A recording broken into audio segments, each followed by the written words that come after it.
John Bolton told the International Criminal Court recently that they better not investigate any of the war crimes committed by the United States. Okay, now let's think about that just a second. We have this body, this international body, that's their job. Yeah.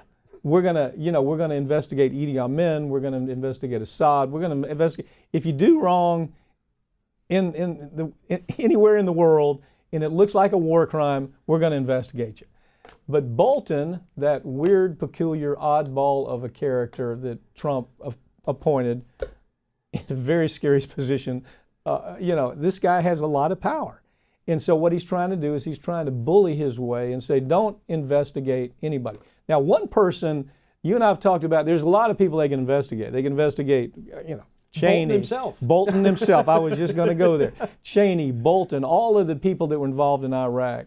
One person that I want to bring out here, though, that it's just such an irony to me, is you have all of the progressives, we love Brennan. Yeah. Now, how many stories did we do about Brennan before the liberals embraced him as being such an important character? Before he appeared on Bill Maher, and Bill Maher's trying to make him look like this is a really decent guy. You talk about a war criminal?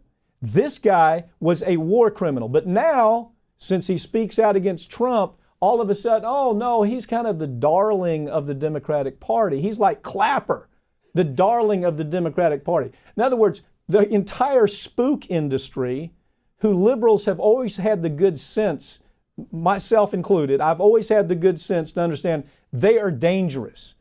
Go back to the church hearings. You look at the church hearings, they'll show you just how dangerous it is when we let the spook industry do what they do. So that's the heart of this story. Yeah. I got to promise you. The heart of the Bolton story, where he tells, he says, don't investigate war crimes, is because it moves right into the very heart of the United States spook industry. And you know who's in there? Brennan.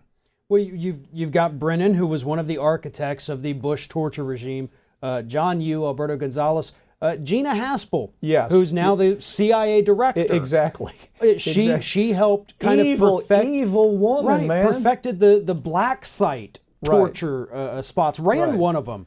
Yeah. And those are the people. Those are all Bolton's friends because he did it with them. That's the point I'm trying to make. Yeah. But it's not, you see, you want to go to the easy stuff. You want to say, they don't want Cheney investigated. They don't want Bush investigated. No, this is about the spook industry trying to protect the spook industry. We don't want any more stories like Allende, where the United States assassinates Allende after he is elected and Pinochet is then appointed by the United States. And he does this horrendous, just the worst kind of dictator, just murder. I mean, truthfully, if you look at the Pinochet stories, they're blood-curdling. We put Pinochet there, okay? There was a time when that was important to progressives. Progressives would say, this is how dangerous the spook industry is. Henry Kissinger made this happen, assassinated Allende, okay? Now, Bolton is saying to the people that would ordinarily look at that, he's saying, don't investigate us, because it is the heart of the spook industry. The FBI, the CIA, the NSA, all of these characters, that they just operate beyond anybody's sight. I think now they're regarded as the deep state. That's sometimes you'll hear them, they're part of the deep state. Well, the truth is, Bolton is very afraid of independent investigations into that deep state, spook industry. That's what this story's about. As I read this. Right, and he didn't just tell the ICC that you shouldn't investigate us. And this is basically regarding all the pictures we saw from Abu Ghraib and what happened at Gitmo. Yeah. But they issued a warning to other countries around the world, telling them, if you do, if you cooperate with this and extradite any of our people over to The Hague, you're going to face very serious consequences from the United States. So it's obvious he wants to cover up. There's no question we committed war crimes. We have the photographic evidence to prove it. We have the testimonies, the memos from the White House to prove it. So we know it happened.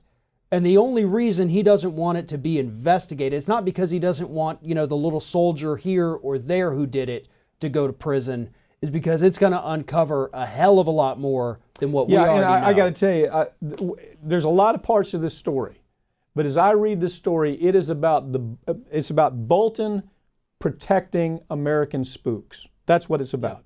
It's the heart of the CIA, the heart of the Clapper types, the Brennan types, all these people that we're now embracing. Progressives are embracing. Oh, these guys are heroes. How crazy is that? This is who he's worried about being investigated. I think part of that too is they always think, well, the enemy of my enemy is my friend. Not when that enemy is also a war criminal. A war criminal. Right. You got to draw the line somewhere. Yeah. And I think drawing it at war criminals. Yeah, it sounds pretty safe, right? Yeah. We got about a couple of minutes here. Brett Kavanaugh is inciting a lot of angst, but he's inching closer and closer to being confirmed in spite of the recent allegations against him. And not only is Kavanaugh a threat to women, he's a threat to every consumer in this country. This story tells the other part that's not being talked about. 87% of the time, Kavanaugh always lines up for corporations. If it's a consumer versus a corporation, 87% of the time, no matter how horrendous the conduct is, he will side with corporations. Yeah, this, Public Citizen did a great job. They put together this great list. In 7 out of 7 cases involving victims suing for compensation over police or human rights abuses, every single time Kavanaugh goes with the police against the victims. 15 to 17 involving worker rights, he sided with the corporation. 11 to 13 environmental cases, sides with the corporations. 18 of 22 on consumer or regulatory issues, sides with corporations. Look, Kavanaugh's a punk. Yeah. Okay. We're finding out now how much of a punk is. These hearings taking place, this is some cuckoo activity on his part. It doesn't have anything to do with his law. It has to do with him being a nut. Yeah. This guy may actually be a little bit off. And this story, as it continues to unfold about this woman who says, look, basically he and his pal tried to rape me and I thought he was going to kill me. Very important story. We're going to be talking about that probably tomorrow. Absolutely. As this continues to develop. I'm Mike Papantonio here with Farron Cousins. You're watching Ring of Fire. We'll be right back.